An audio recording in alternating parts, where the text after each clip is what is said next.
epidemia, pues no sé, tipo la peste negra o alguna cosa por el estilo, verdaderamente es...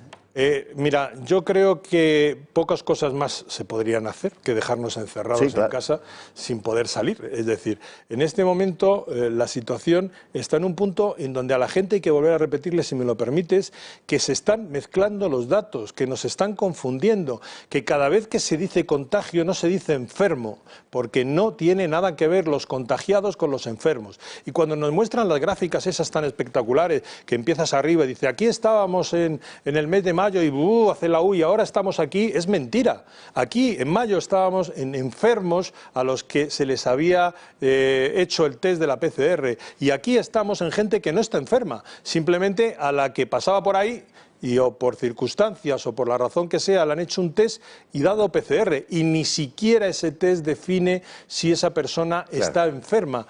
Porque a lo mejor si no tiene síntomas, yo sigo sosteniendo que una persona sin síntomas no es una persona enferma. Por lo tanto, no se pueden mezclar los dos conceptos como se están mezclando. Y con respecto a lo que hablaba de la gravedad, habrá que recordar a la gente, aunque el Ministerio de Sanidad haya vuelto a retirarlo del informe diario, que desgraciadamente, pero siendo así, más del 90% de las personas que fallecen son personas de más de 70 años que tienen más de una enfermedad. Lo que quiere decir que no vamos a encontrar muertos por la calle, que la gente no se va a morir, que los niños, por Dios, no se van a morir, que tienen un sistema inmunitario fuerte, que no les va a pasar nada, que las madres viven absolutamente angustiadas por lo que le pueda pasar a sus hijos. Y eso es una de las razones, si me permites el inciso, Fernando, de que se colapsen los centros de atención primaria, porque se está llamando indiscriminadamente a los centros, cuando se les atiende por teléfono, se pide cita para ver a los niños, colapsan absolutamente el centro y luego los niños realmente pues tienen fiebre, tienen diarrea, pero es que eso es consustancial a los niños. Las gastroenteritis de esta época se van a juntar con los resfriados de esta época. Y si no ponemos coto a eso, si no ayudamos a los centros de atención primaria, eso sí va a provocar un colapso porque los centros de atención primaria no están pudiendo atender a los enfermos crónicos, por ejemplo. Ahora volveremos sobre eso. Y además, esas situaciones de estrés disminuyen la inmunidad de la población, también hay que decirlo. Por tanto, ese histerismo y ese terror verdaderamente no es precisamente bueno para la salud. Tenemos muy poquito tiempo en esta primera parte, volveremos sobre esto, como decimos, en la segunda, pero una parte importante de la población hace que cumple. Es decir, llevan mascarillas desde hace semanas, llevan la misma desde hace 2 meses, porque no hay ningún control, no hay forma de controlarlo, como es lógico, entre otras cosas porque el gobierno no provee las mascarillas. Hay que decir que si la mascarilla ya es dudosa su eficacia en espacios abiertos, en estas condiciones es absolutamente nula. Yo creo que incluso sería aconsejable que no se llevara en espacios abiertos. Es decir, a ver, en espacios públicos, cerrados, comercio, oficinas, cuando la distancia social no se puede, habrá que llevar una mascarilla, pero una mascarilla que te proteja. Una mascarilla que lleve varias horas, y a los niños les están obligando a estar a veces hasta 4 horas con la mascarilla. Toda la jornada. Es decir, toda la jornada. Esa mascarilla crea patógenos. Perdona, incluso la educación física la hacen con mascarilla. Sí, incluso en los gimnasios les obligan a hacer deporte con mascarilla. Es decir, todo eso son aberraciones clínicas, aberraciones médicas contra las que los médicos deberían haberse pronunciado hace mucho tiempo. Es decir, la hipoxia que se produce disminuye el estado inmunológico, el dióxido de carbono dificulta la concentración en los niños, por lo tanto va a dificultar el aprendizaje, además de provocar, en el caso de los niños, patologías como otitis, faringitis, acné, es decir, todo tipo de patologías, porque se están creando reservorios patógenos que no podemos eludir porque nosotros los estamos expulsando en la humedad y el calor de la mascarilla. Se crían solos, crecen y luego nos los volvemos otra vez al interior de nuestro organismo. Es decir, no tiene ningún sentido ni médico ni clínico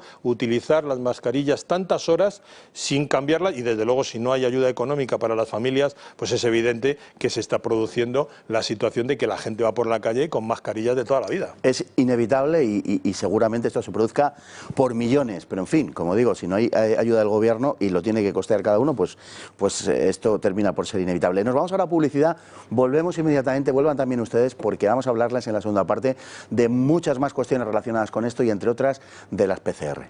Volvemos enseguida.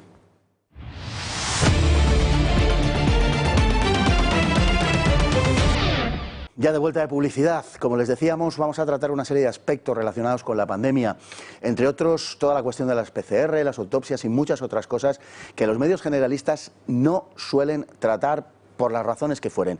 A mí me llama poderosamente la atención, supongo que ustedes también, el tratamiento que se está dando en esos medios. A veces le confieso que a uno le asaltan las dudas porque observa el comportamiento generalizado de esos medios y le cuesta concebir que todos obedezcan a unas mismas consignas, pero vista la realidad es muy difícil sacar otras consecuencias.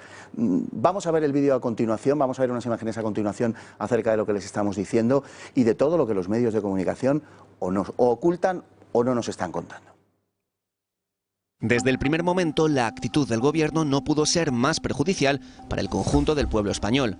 Todas las decisiones que se adoptaron fueron erróneas, desde la negativa a cerrar las fronteras hasta el mantenimiento de la agenda ideológica, pasando por la negativa a adquirir equipos sanitarios que hicieran frente a una pandemia y concluyendo con la titubeante política en la que una cosa que hoy era recomendable, mañana resultaba rechazable. El desastre al que nos ha abocado el gobierno es tal que Serafín Romero, presidente de la Organización Médica Colegial, ha asegurado que necesitamos ya un comité de expertos y Simón no debe liderarlo. De hecho, no es seguro que las cuarentenas ayuden en el plano sanitario. Como las autoridades australianas han reconocido, el 99% de los rebrotes en Melbourne salieron de los hoteles habilitados para los pasajeros internacionales.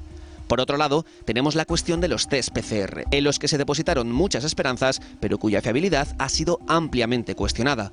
Los PCR son menos eficaces para detectar la infección que los serológicos, pero son los disponibles y por eso son los que se han venido utilizando.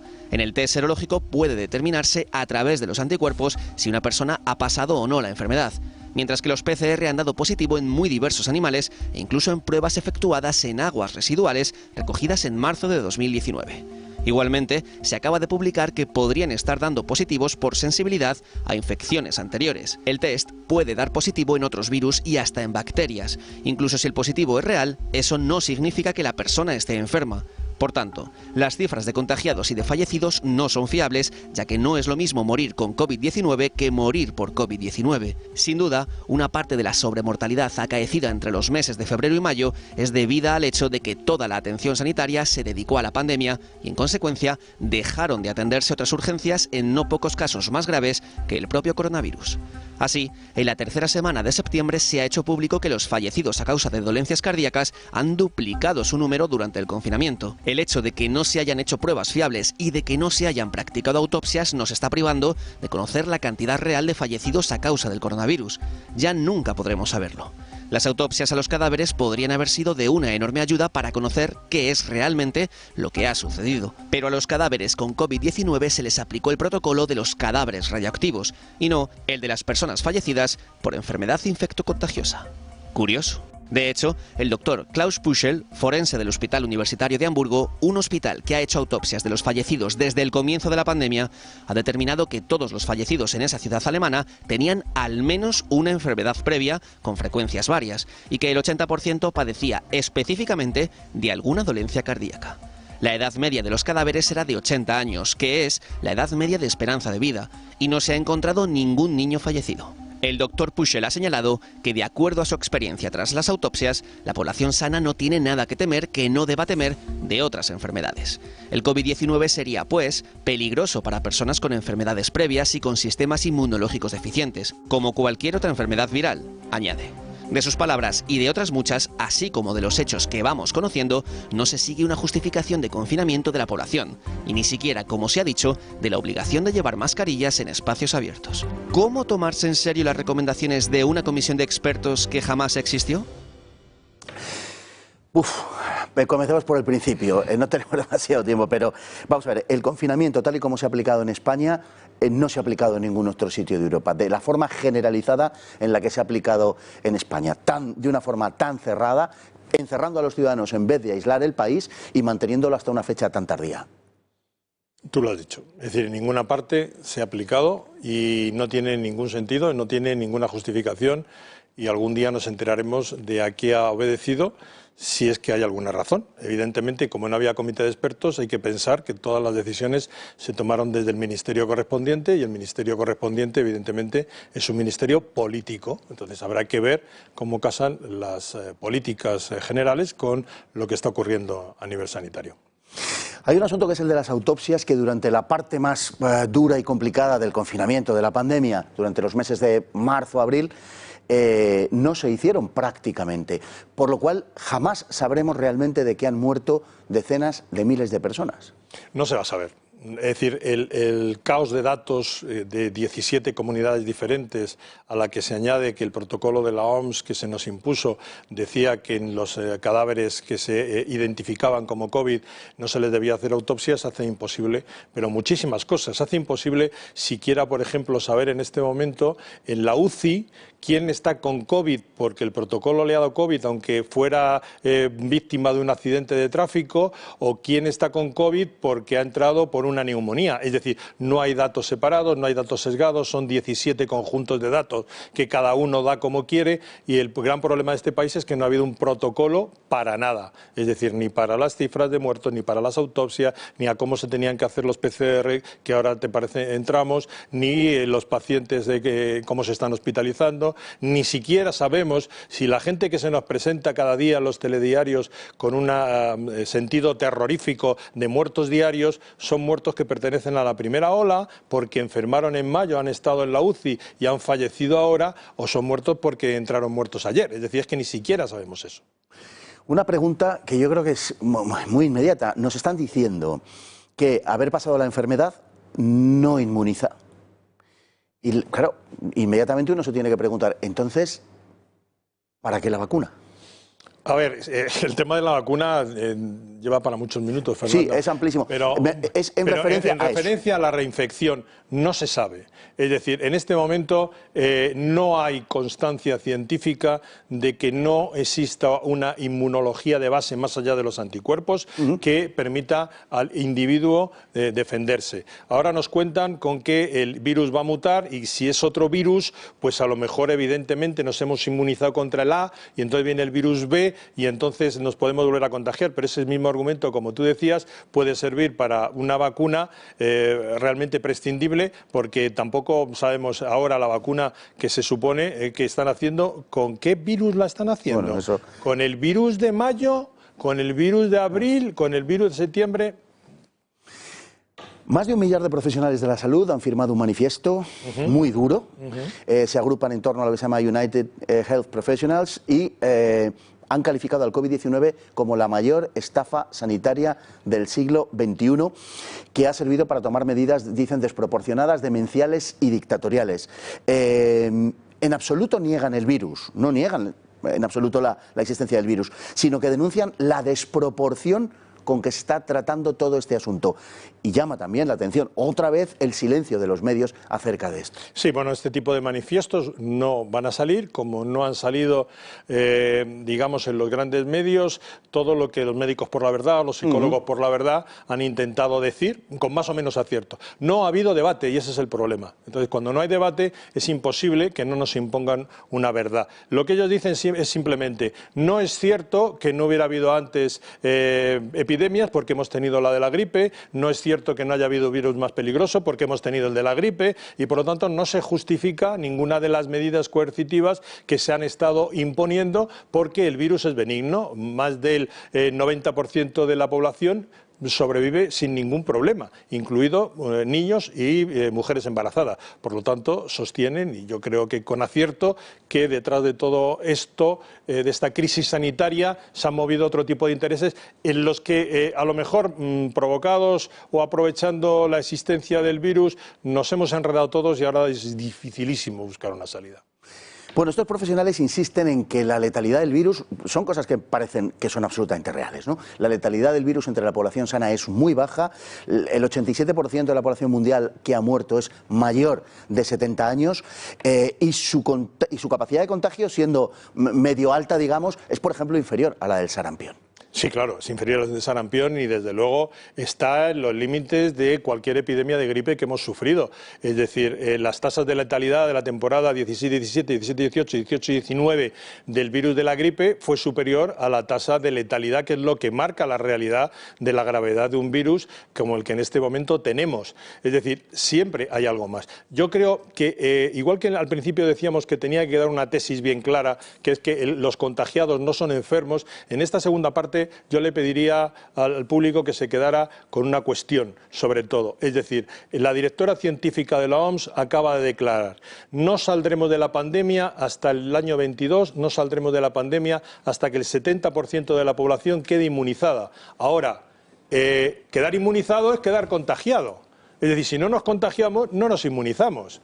Es decir, por lo tanto, o vamos por la vía de la inmunización y por lo tanto del contagio, y eso lo tienen que entender las autoridades sanitarias, o vamos por la vía a la que nos quieren llevar, que es la vacuna, y no sabemos qué vacuna, ni cómo va a estar hecha, ni si realmente nos va a inmunizar.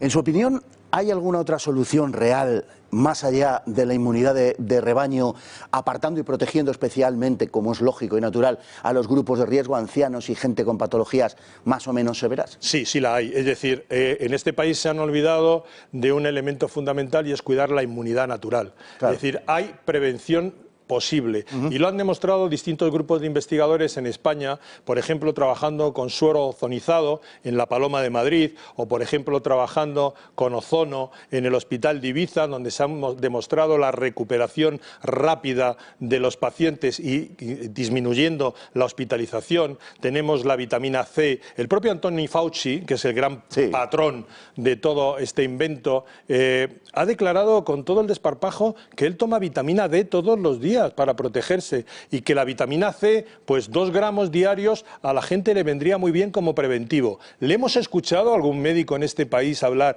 de la vitamina C, de la vitamina D, para que cuiden a nuestros mayores, para que nos cuidemos nosotros solos? No, ninguna. Es decir, ese sería el camino: fomentar la inmunidad natural con suplementos nutricionales. Hay, por ejemplo, uno muy bueno que está trabajando fenomenalmente en Ecuador, que se llama Biusit, que tiene vitamina C, que tiene zinc, que tiene ácido glicírico, que fue el único que ha demostrado capacidad antiviral ante el SARS-CoV, y que realmente no se les ha dejado ningún hueco en la actual pandemia. O sea, que hay más salida realmente del desastre al que nos están abocando. Le voy a leer una declaración del presidente de Técnicos Superiores Sanitarios de la Comunidad Valenciana. Nos queda apenas un minuto.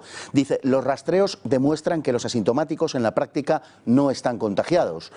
La mayoría de las PCR positivas son de asintomáticos sanos. A ver, la OMS y la CDC y la FDA dijeron en su momento, y está escrito en la web de la OMS, que el test PCR no sirve como diagnóstico. El test PCR no indica si uno está infectado, nada más, ni siquiera si está contagiado o infectado con capacidad de transmitir el virus. Eso se debería ver por una circunstancia que se llama la capacidad viral. Y la capacidad viral no la mide los test PCR. Y cuando se dice que la miden, está en un proceso que se llama ciclos. Es decir, el test PCR en España, para que te hagas una idea, la mayor parte trabaja con 40 ciclos de amplificación, cuando todos los documentos oficiales señalan que a más de 24 ciclos ya puede dar cualquier cosa. Claro. Un resto inerte, un resto de que te infectaste del propio SARS o de otro coronavirus o de un resfriado hace 3 meses y todavía continúa en tu cuerpo, con lo cual, aparte de los falsos positivos y de los falsos negativos, realmente, como decíamos en el vídeo, lo único que podría servir son los test anticuerpos. Y curiosamente, la sanidad pública no hace test anticuerpos nada más que a los profesionales sanitarios. A todos los demás pasamos por el positivo o negativo que nos condena delante de nuestros vecinos. Así es, pues don Antonio Muro, de verdad que le agradecemos particularmente que haya estado hoy con nosotros. Estamos escuchando otras voces y estamos escuchando otras versiones alternativas, razonables, serias, desde luego nada negacionistas como nos quieren hacer ver y nada terraplanistas en absoluto como muchos medios de comunicación quieren proyectar. Insisto, le agradecemos muy particularmente su presencia esta noche, don Antonio. Muchas gracias a vosotros y espero que la inmensa minoría se vaya convirtiendo con el tiempo en la inmensa mayoría de personas críticas. En eso estamos.